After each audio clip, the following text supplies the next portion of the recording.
ദോബർദാൻ പറയടാ ദോബർദാൻ. ഒന്നുകൂടെ ഇനി ഒന്നുകൂടെ ദോബർദാൻ. അപ്പൊ ഇന്ന് സൺഡേ ആണ്, നമ്മള് വീണ്ടും നടക്കാൻ ഇറങ്ങിയിരിക്കുന്നു. അതിനോടൊപ്പം തന്നെ ഒന്ന് രണ്ട് കുഞ്ഞു കുഞ്ഞു ഇൻഫർമേഷൻസ് തരാനും കൂടി വേണ്ടിയിട്ടാണ്. അപ്പോൾ എല്ലാവർക്കും പുതിയ വീഡിയോയിലേക്ക് സ്വാഗതം. അപ്പോൾ എല്ലാവരും വീഡിയോ മുഴുവനായിട്ട് കാണുക, ലൈക്ക് ചെയ്യുക, ഷെയർ ചെയ്യുക, സബ്സ്ക്രൈബ് ചെയ്യുക, കമൻറ്റ് ചെയ്യുക, ബെൽ ബട്ടൺ പിടിക്കുക.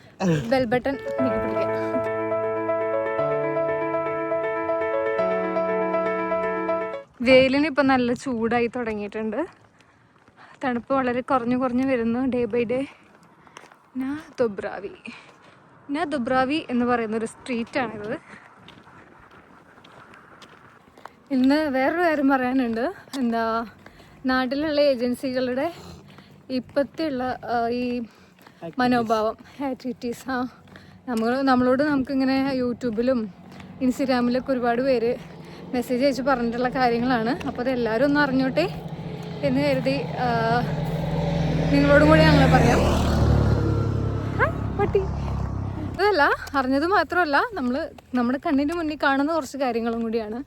ഇപ്പം പണ്ടൊക്കെ എന്ന് പറയുമ്പോൾ നമ്മളൊരു ജോലി കിട്ടാൻ വേണ്ടിയിട്ട് ഏജൻസിക്കാർ പൈസ പറ്റിക്കുക എന്നുള്ളൊരു സെറ്റപ്പ് ആയിരുന്നു. ബട്ട് ഇപ്പം അത് കഴിഞ്ഞിട്ട് നാട്ടിൽ നിന്ന് ജോലിയൊക്കെ പുതിയ സ്കാമായിട്ട് ഏജൻസിക്കാർ ഇറങ്ങിയിട്ടുണ്ട്. നാട്ടിലിപ്പം ജോലിയൊക്കെ കിട്ടും. കമ്പനി കോൺട്രാക്ട്, ഓഫർ ലെറ്റർ എല്ലാം പക്ക ആയിരിക്കും. യൂറോപ്പിൽ കൊണ്ടുവരും.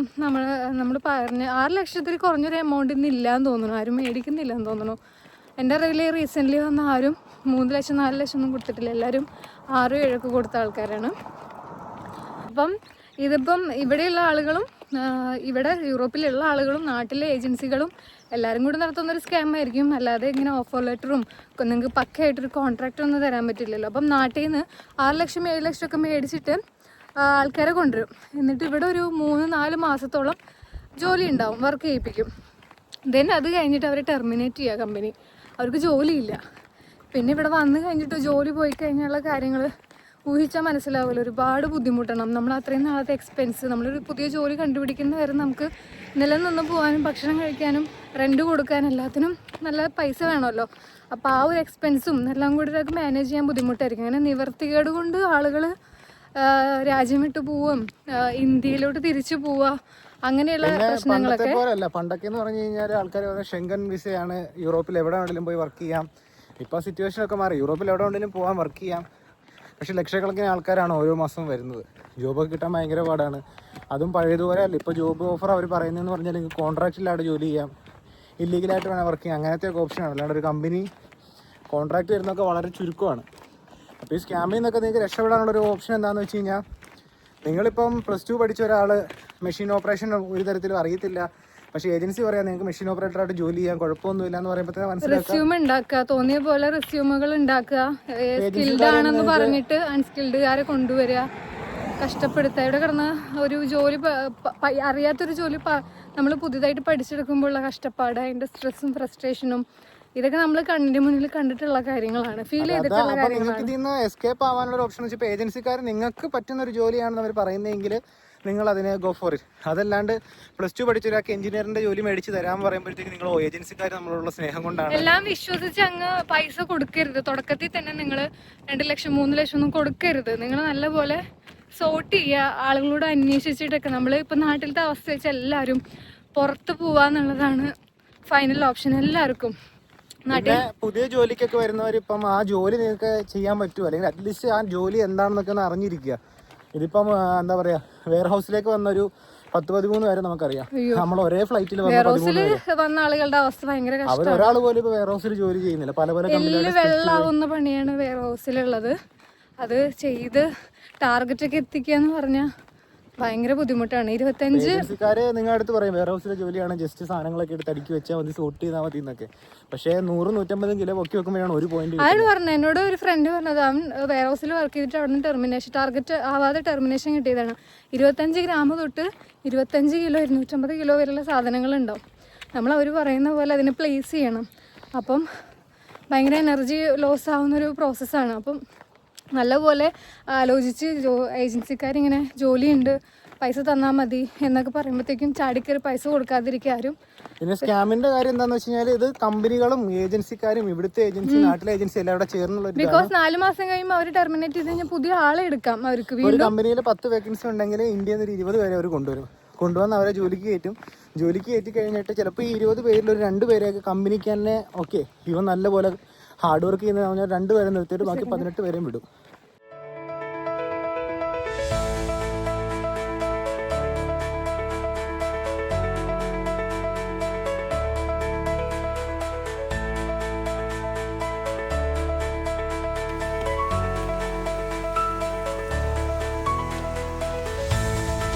പിക്നിക്കോ പരിപാടിയോ ആണെന്ന് തോന്നുന്നു.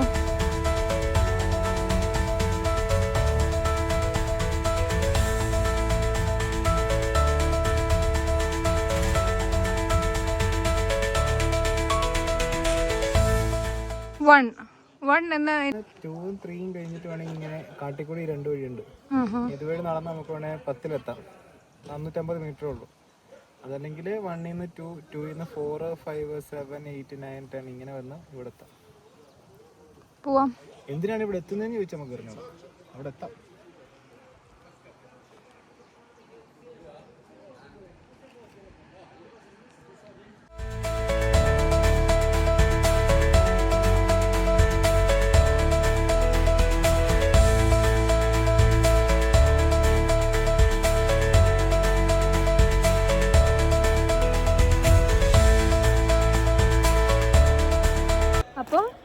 അപ്പോൾ വേക്കൻസിയുടെ കാര്യം അപ്പോൾ 18 വേക്കൻസി അവർ നിങ്ങളെ എലിമിനേറ്റ് ചെയ്യും. 20 പേര് എടുത്തു കഴിഞ്ഞാൽ 2 പേരെ നിർത്തും.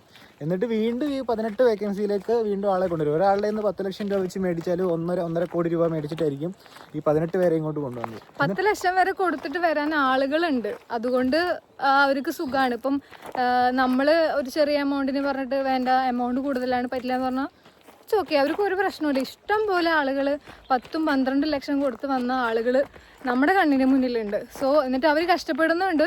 ബിക്കോസ് നമുക്കും അവർക്ക് കിട്ടുന്ന സാലറി ഒക്കെ സെയിം ആയിരിക്കും. നമ്മൾ ചെറിയ എമൗണ്ടിൽ വന്നു, അവർ ഇത്രയും വലിയ എമൗണ്ടിൽ വരുമ്പം നമുക്കത് തിങ്ക് ചെയ്താൽ മതിയില്ല. ആ ഒരു കടം തീർക്കാൻ വേണ്ടിയിട്ട് എത്ര സമയം, എത്ര വർഷങ്ങൾ എടുക്കും. അതുപോലെ ഞങ്ങളൊക്കെ വന്ന സമയത്തെന്ന് പറഞ്ഞു കഴിഞ്ഞാൽ നമ്മുടെ ജോലി പോയാലും ഏജൻസിക്കാർ ഒരു ഓൾട്ടർനേറ്റീവ് ജോബ് കണ്ടുപിടിച്ച് തരിക, നമ്മളെ കൊണ്ട് നടന്ന് പുതിയ ഇന്റർവ്യൂസ് അറ്റൻഡ് ചെയ്യിപ്പിക്കും, എല്ലാം അവർ തന്നെ ചെയ്തിട്ടുള്ള കാര്യങ്ങളൊക്കെ ചെയ്തില്ല. അങ്ങനെയൊക്കെ ചെയ്യായിരുന്നു. ഇപ്പോഴെന്ന് പറഞ്ഞു കഴിഞ്ഞാൽ അവർ ഈ പരിപാടി തുടങ്ങിയതിന് ശേഷം ഒരാളുടെ ജോലി പോയി കഴിഞ്ഞാൽ അവരുടെ എയിം എന്താണെന്ന് വെച്ചാൽ മാക്സിമം പെട്ടെന്ന് ഇയാളെ ഇന്ത്യയിലേക്ക് പറഞ്ഞു വിടുക. ആളുകളോട് അവർ മെയിൻ ആയിട്ട് പറയാം, നിങ്ങൾക്ക് ഇനി ഇവിടെ ചെയ്യാൻ പറ്റില്ലെങ്കിൽ നിനക്ക് ഏത് ജോലി ചെയ്യാൻ പറ്റില്ല, നിങ്ങൾ പൊക്കോ എന്നുള്ള അവസ്ഥ. പിന്നെ നമുക്ക് അടുത്ത് കിടക്കുന്ന കൺട്രി എന്നൊക്കെ പറയുമ്പോൾ ഇറ്റലി ഒക്കെയാണ്. ഇറ്റലിയിലൊക്കെ ഇതുപോലെ വലിയൊരു കൺട്രി ആയതുകൊണ്ട് തന്നെ നമുക്ക് ജോലി കിട്ടും. പക്ഷെ നമുക്കവർ പേപ്പർ കിട്ടില്ല. ഇതിന് റീസൺ എന്ന് പറഞ്ഞു കഴിഞ്ഞാൽ സിമ്പിൾ ആണ്. കാരണം വെച്ചാൽ വേക്കൻസീസ് ഷോർട്ടായി കുറഞ്ഞു. മൊത്തത്തിൽ യൂറോപ്പിലെ വേക്കൻസീസ് കുറഞ്ഞാണ് വരുന്നത്. അപ്പോൾ ഏജൻസിക്കാർക്ക് കൂടുതൽ പൈസ കിട്ടണമെങ്കിൽ നിലവിൽ വർക്ക് ചെയ്തുകൊണ്ടിരിക്കുന്ന ആൾക്കാരെ അവിടെ നിന്ന് ഇറക്കിയിട്ട് പുതിയ ആൾക്കാരെ കയറ്റണം. അപ്പോൾ കമ്പനിക്ക് ഇത് പ്രോഫിറ്റബിൾ ആണ്. കാരണം സാലറി കുറച്ച് കൊടുത്താൽ മതി. അതെ, ട്രെയിനി ആയിട്ട് വന്ന ഒരാൾ കുറേ നാൾ വർക്ക് ചെയ്ത് കഴിഞ്ഞിട്ട് അവർക്ക് സാലറി കുറച്ച് കൊടുക്കും. അവരെ പറഞ്ഞുകൂടും, അടുത്ത ട്രെയിനി വരും, ഇങ്ങനെ പൊയ്ക്കൊണ്ടിരിക്കും. അപ്പം നിങ്ങളൊരു ജോലിക്ക് നിങ്ങളെ ഒരു ഏജൻസി കോൺടാക്ട് ചെയ്യുമ്പോൾ ആ ജോബ് നിങ്ങൾക്ക് ആപ്റ്റ് ആണോ എന്ന് ആദ്യം നോക്കുക. ഇപ്പം നിങ്ങളുടെ എഡ്യൂക്കേഷനും നിങ്ങളുടെ എക്സ്പീരിയൻസിന് ആപ്റ്റ് ആണെങ്കിൽ മാത്രം ആ ജോലി സെലക്ട് ചെയ്യുക. നമ്മൾ ഈ പറഞ്ഞ കാര്യങ്ങൾ നമുക്ക് അറിയാവുന്ന കാര്യങ്ങളാണ്, നമ്മൾ ഫീൽ ചെയ്ത കാര്യങ്ങളാണ്. സോ ഇനിയിപ്പം നമ്മൾ ഇനി ആരും വരാതിരിക്കാൻ വേണ്ടി ഇവർ പറയുന്ന അങ്ങനെയൊന്നുമല്ല. നിങ്ങൾക്ക് വേണമെങ്കിൽ ഇത് അക്സെപ്റ്റ് ചെയ്യാം. മീൻസ് വേണമെങ്കിൽ ഈ വഴിക്ക് നിങ്ങൾക്ക് ആലോചിച്ച് തീരുമാനങ്ങളെടുത്ത് നോക്കിയും കണ്ടൊക്കെ ഓരോന്ന് ചെയ്യാം. അതല്ലാന്നുണ്ടെങ്കിൽ പിന്നെ നിങ്ങളുടെ ഇഷ്ടം, പേഴ്സണലായിട്ടുള്ള അവരവരുടെ ഒപ്പീനിയൻസ് പോലെ ഇരിക്കും. ബട്ട് അങ്ങനെ നമ്മൾ പോയിന്റ് 2-ലെത്തി. അപ്പം അങ്ങനെ എല്ലാവരും ശ്രദ്ധിക്കുക. കാര്യങ്ങൾ പൈസയൊക്കെ കൊടുക്കുമ്പോൾ ശ്രദ്ധിക്കുക. തട്ടോ പോയിന്റ് 2 എന്തോ ഇതിനകത്ത് ഇംഗ്ലീഷ് ഒന്നുമില്ല. ഇത് യൂറോപ്പാന്ന് എനിക്ക് മനസ്സിലായി. യൂറോപ്പ തിമിംഗലത്തിനൊക്കെ കാണിച്ചേക്കും. നടന്ന് വരുന്നതിൻ്റെ കാഴ്ചയൊക്കെ കാണാം. പക്ഷെ കയറ്റാണ്, നടക്കാൻ ഇച്ചിരി ടാസ്ക്കാണ്. അപ്പൂപ്പൻ കാണാൻ നല്ല രസമായിരിക്കും. അപ്പൂപ്പൻ മുകളിന്ന് വരുന്ന അമ്മേ.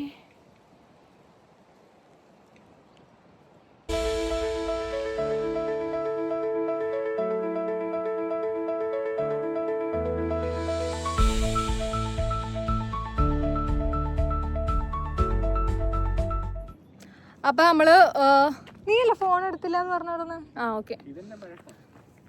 ഇപ്പൊ ഗോപിജിയുടെ ഫോൺ മുടി ഗോപിജിയുടെ ഫോൺ കേടായി. ഐഫോൺ ഇല്ലല്ലേ ഗോപിജിക്ക്?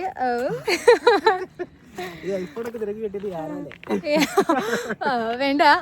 അതുപോലെ നമുക്ക് ഫോണൊക്കെ വേണമെങ്കിൽ എടുക്കാം. എങ്ങനെ ഗോപിജി അതിന്റെ പ്രോസസ്സ്? ഇൻഫിനിറ്റ് കോൺട്രാക്ട് വേണം. പെർമനന്റ് കോൺട്രാക്ട് ഉണ്ടെങ്കിൽ നിങ്ങൾക്ക് EMI ഇൻഫിനിറ്റ് കോൺട്രാക്ട്. ഇപ്പം നമുക്ക് ഡേറ്റ് ഇല്ലാത്ത കോൺട്രാക്ട്, ഇന്ന ഡേറ്റ് മുതൽ നമ്മൾ ടെർമിനേറ്റ് ചെയ്യാൻ കമ്പനിക്ക് അധികാരമില്ല. നമ്മള് എനിക്ക് ഈ ജോലി വേണ്ട എന്ന് പറഞ്ഞ് പോവുകയാണെങ്കിൽ പോവാം. പക്ഷെ അതങ്ങനെ കിട്ടാൻ ഭയങ്കര റെയറായിട്ട് അവർ കൊടുക്കുള്ളൂ. കാരണം ഇങ്ങനത്തെ കുറച്ച് ലീഗൽ പ്രശ്നങ്ങളൊക്കെ ഉള്ളതുകൊണ്ട് കേസിനൊക്കെ പോവാം. നമ്മൾ ടെർമിനേറ്റ് ചെയ്താൽ നമുക്ക് ലീഗൽ അഡ്വൈസറൊക്കെ കണ്ട് കേസൊക്കെ കൊടുത്ത് നഷ്ടപരിഹാരമൊക്കെ മേടിക്കാം. പിന്നെ നമ്മുടെ വിസയുടെ കൂടെ ഒരു പവർഫുൾ ഡോക്യുമെന്റ് ആയിട്ട് യൂസ് ചെയ്യാനും പറ്റും. കാരണം നമുക്കൊരു ലിമിറ്റ് ഇല്ലാത്ത ഇന്ന ഡേറ്റ് മുതൽ എന്ന് വരെ വേണമെങ്കിലും യൂസ് ചെയ്യാൻ പറ്റുന്ന ഒരു കോൺട്രാക്ട് ഉള്ളതുകൊണ്ട് ആണ് നമുക്ക് EMI, credit card, home loan, car loan ഇതൊക്കെ കിട്ടും. ലൈക്ക് സിറ്റിസൺഷിപ്പിന് കിട്ടുന്ന എല്ലാ ഒരു നമുക്ക് കിട്ടും. അങ്ങനെ അപ്പൊ ഐഫോൺ എടുത്തത് ഐഫോൺ 16 Pro Max എനിക്ക് ഗോപിജി തന്നത് അങ്ങനെയാണ്. പക്ഷെ EMI അടയ്ക്കുന്നത് ഞാനാട്ടോ. പോകുന്നവർ പറയുന്നത് മോള് കാര്യമായിട്ടൊന്നുമില്ല, ഒരു 15 മിനിറ്റ്സേ ഉള്ളൂ, നിങ്ങൾക്ക് മോള് ചെന്നാൽ കാണാം എന്നാണ് പറഞ്ഞത്. ഒന്നുമില്ലെങ്കിലും കൂടി നടക്കുന്നത് നല്ലതാണ്. പക്ഷെ കയറ്റാണ്, അതാ പറഞ്ഞ ഫുൾ കയറ്റാ, വയ്യ, നടക്കാൻ വയ്യ. കയറ്റം കയറുന്നത് കൊണ്ടുള്ളൊരു ബുദ്ധിമുട്ടേ ഉള്ളൂ. പക്ഷേ രസമുണ്ട്. എവിടെ കണ്ടില്ല. അപ്പോൾ നിങ്ങൾ കമൻ്റായിട്ടൊന്നും വരണ്ട, എനിക്ക് ഇൻഫിനിറ്റ് കോൺട്രാക്ട് ഇല്ല പക്ഷേ എനിക്ക് EMIയിൽ ഞാൻ എടുത്തു, അത് ഇൻഫിനിറ്റ് കോൺട്രാക്ട് ഇല്ലെങ്കിലും കിട്ടും. അതിനേക്കാളും കുറച്ചുകൂടി ഈസി ആയിട്ട് ഇൻഫിനിറ്റ് കോൺട്രാക്ട് ഉണ്ടെങ്കിൽ നമുക്ക് വലിയ പ്രൊസീജിയർ പ്രിവിലേജ്ഡ് ആയിട്ട് കുറച്ചുകൂടി എളുപ്പത്തിൽ കിട്ടും. മറ്റേ നമുക്കിപ്പോൾ 2 ഇയർ വിസ ഉള്ളെങ്കിൽ 2 ഇയർ കാലാവധിയിലൊക്കെ ആയിരിക്കും ഒരു തരുന്നത്. ഇതങ്ങനെയൊന്നുമില്ല, നമുക്ക് നോർമലി ഇവിടുത്തെ സിറ്റിസൺ എങ്ങനെയാണോ യൂസ് ചെയ്യുന്നത് അതുപോലെ തന്നെ യൂസ് ചെയ്യാം. ആൻഡ് അത് മാത്രമല്ല, ഇൻട്രസ്റ്റ് ഇല്ലാതെയാണ് ഈ ലോൺ നമുക്ക് കിട്ടിയിരിക്കുന്നത് അല്ലേ? ഇൻട്രസ്റ്റ് ഇല്ല, നമുക്കൊരു സിം അതിൻ്റെ ഒപ്പം കിട്ടിയിട്ടുണ്ട്. 15 മന്ത്സ് നമുക്ക് നെറ്റൊക്കെ ഫ്രീ ആണെന്ന് പറഞ്ഞത്. സോ ആ സിമ്മൊക്കെ ഉപയോഗിച്ചിട്ട് നമുക്ക് അങ്ങനെയൊക്കെ യൂസ് ചെയ്യാം. അപ്പം അങ്ങനെ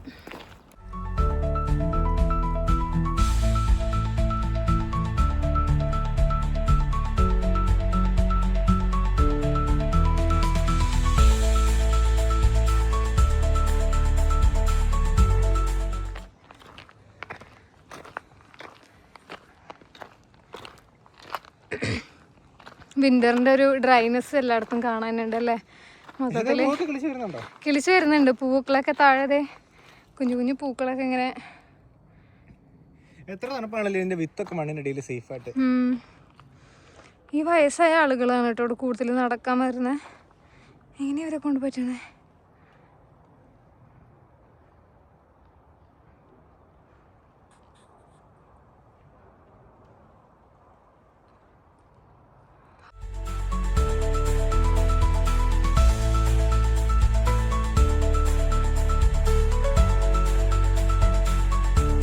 കാടുകളിലും കരടികളുണ്ടെന്നാണ് ഒരു വെപ്പ്. പക്ഷെ നമ്മൾ ഇതുവരെ കാട് കയറാൻ വന്നിട്ടൊന്നും കരടീനെ കണ്ടിട്ടില്ല. നെറ്റിൽ നോക്കി കഴിഞ്ഞാൽ എത്ര 4 ചതുരശ്ര കിലോമീറ്ററിനുള്ളിൽ 40 കരടി ഉണ്ടാവും. പക്ഷെ റോഡിന് സൈൻ ബോർഡ് ഒക്കെ ഉണ്ട് കേട്ടോ, കരടി വരുന്ന വഴിയാന്നൊക്കെ പറഞ്ഞ് മിക്കവാറും റോഡിലൊക്കെ.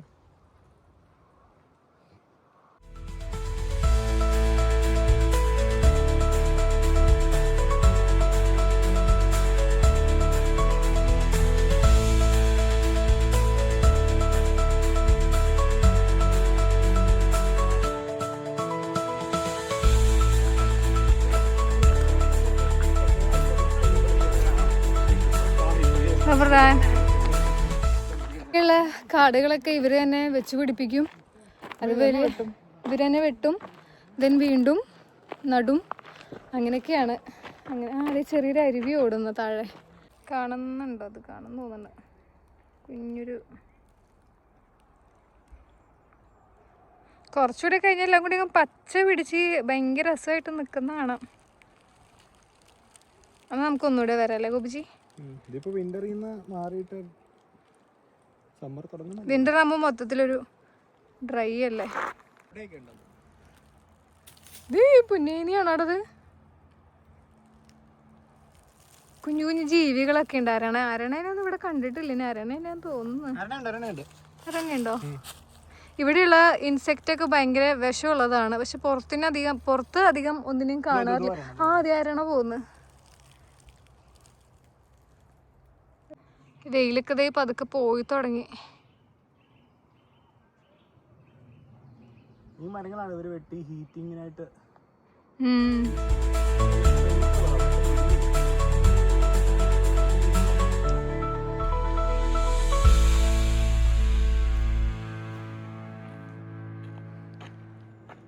അതിന്റെ അടിയിലുണ്ടാവും, ബിൽഡിംഗ് ഉണ്ടാവും. കാരണം എയർ പുറത്തേക്ക് വരാനുള്ള ഡക്റ്റൊക്കെ ഇട്ടേക്കുന്നു മണ്ണിന്റെ അടിയിൽ. പക്ഷെ പുറത്ത് ചെറിയൊരു പോർഷൻ മാത്രമേ ഉള്ളൂ.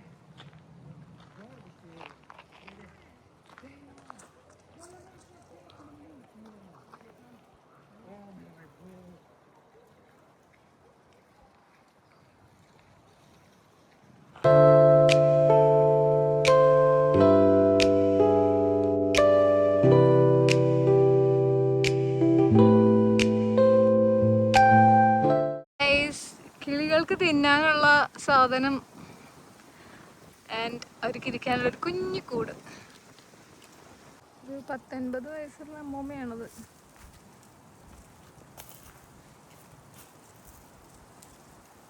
ഞങ്ങളുടെ അമ്മമ്മയൊക്കെ എണ്ണിക്കാൻ വയ്യാതെ കിടക്കുക. പക്ഷെ ആ കാലത്ത് അമ്മ കില്ലാടിയായിരുന്നു.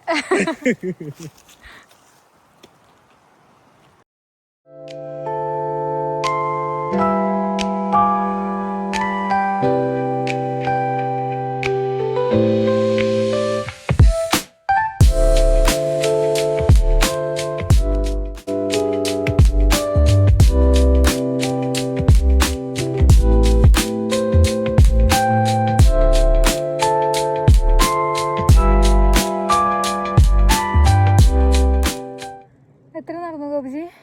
3 കിലോമീറ്റർ. എൻ്റെ പിന്നെ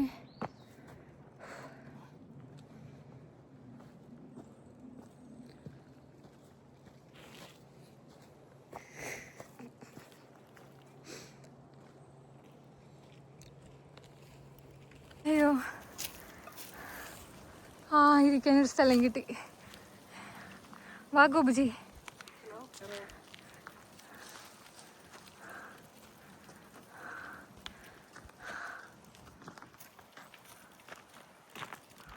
നല്ലൊരു സ്പോട്ട്, മലയുടെ മുകളിൽ ഇരിക്കാനൊരു സ്ഥലം. How do you feel, Gopiji? എനിക്ക് ക്ഷീണം. എനിക്ക് റൂമിൽ പോയിട്ട് ചോറും മുട്ടക്കറി കഴിക്കണം. ഞങ്ങളൊന്നും കഴിച്ചിട്ടില്ല. ചോറും മുട്ടക്കറി ഉണ്ടാക്കി വെച്ചിട്ടേ ഉള്ളൂ. എനിക്ക് വിശക്കുന്നു. ക്യാമറയാണത്? എവിടെ? നീ കാണുന്നില്ലേ അത്? അതിന്റെ ഉള്ളിൽ ഒരു മുട്ട പോലെ ഇരിക്കണതല്ലേ?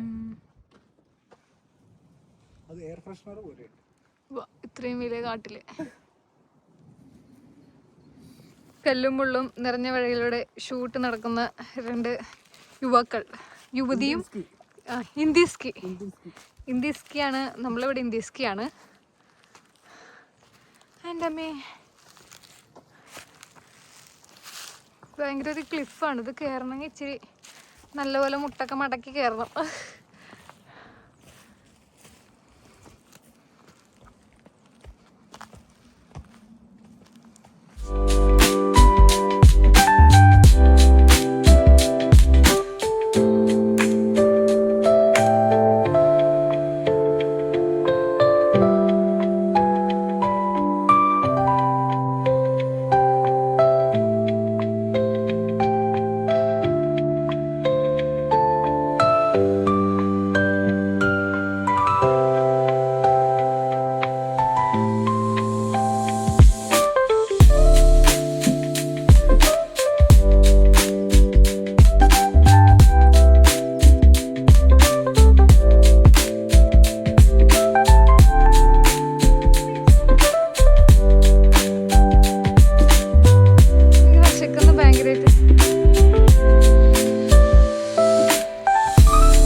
ഫൈനലി നമ്മൾ നടന്ന് 13ാമത്തെ പോയിന്റിലെത്തി. ഇവിടെ കാണുന്ന ഒരു ഡയറി, ഇവിടെ വരുന്നവരുടെ റിവ്യൂസ് എൻ്റർ ചെയ്യാനും നമ്മൾ വന്ന സമയം, വിസിറ്റ് ചെയ്ത സമയം, എത്ര സമയം ഉണ്ടായിരുന്നു എന്നൊക്കെ എൻ്റർ ചെയ്യാൻ വേണ്ടിയിട്ടുള്ളൊരു ഡയറിയാണ്. അത് എല്ലാവരും ചെയ്യുന്നുണ്ടായിരുന്നു, നമ്മളത് ചെയ്തില്ല.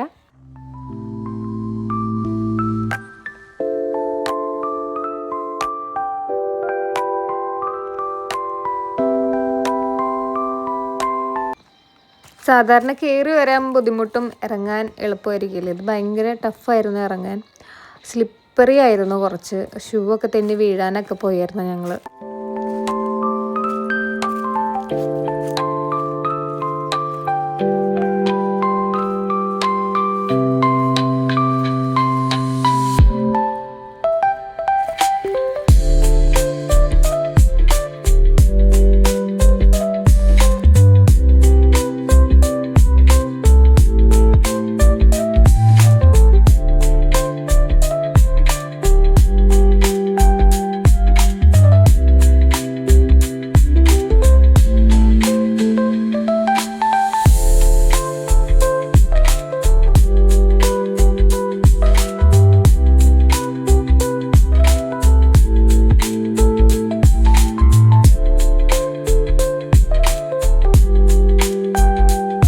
ഞങ്ങൾ ഇറങ്ങി വരുന്ന സമയത്ത് ഞങ്ങളുടെ ഒപ്പം ഒരു അമ്മൂമ്മ റേസ് വെച്ചു. അമ്മൂമ്മ ജയിച്ചു. അമ്മൂമ്മനെ കാണാൻ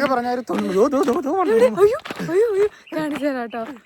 ഞാൻ ഈ അമ്മൂമ്മനെ തോപ്പിക്കും. വേമാഗോപുജി ഞങ്ങള് ഫസ്റ്റ് അങ്ങനെ കേട്ടോ പറ്റും. ഷോർട്ട് കട്ട് അടിച്ചു വരുന്ന പുള്ളിക്കാരി ഞങ്ങളെ തൊട്ട് പുറകെ കാണുമ്പോൾ സ്പീഡ് കൂട്ടും.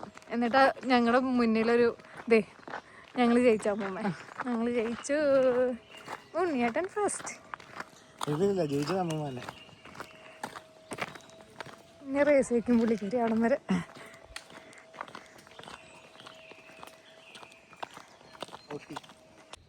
എക്സ്പീരിയൻസ് എങ്ങനെയുണ്ടായിരുന്നു എന്ന് 2 വാക്കിൽ കവിയാതെ പറ. ഞാൻ 2 വട്ടം വീടും.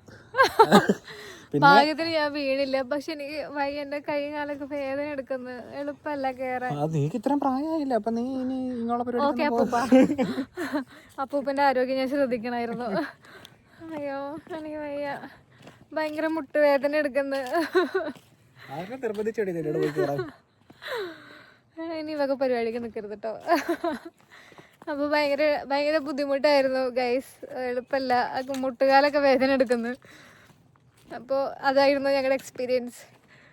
ഇന്നത്തെ റേസ് വിൻ ചെയ്ത് പവറിൽ സ്പീഡിൽ ഓടിക്കൊണ്ട് പോകുന്നത്. അപ്പോൾ ഇന്നത്തെ നടത്തം തീർന്നു. അങ്ങനെ റൂമിൽ പോവാം.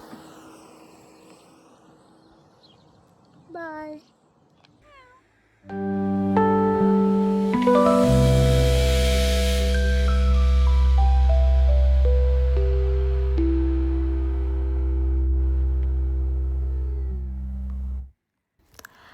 അങ്ങനെ വരുന്ന വഴിക്ക് എനിക്ക് ഇങ്ങനെ ഒരു വിഷ്വലും കൂടി കിട്ടി. അപ്പോൾ സീ യു അടുത്ത വീഡിയോയിൽ കാണാം. ബൈ.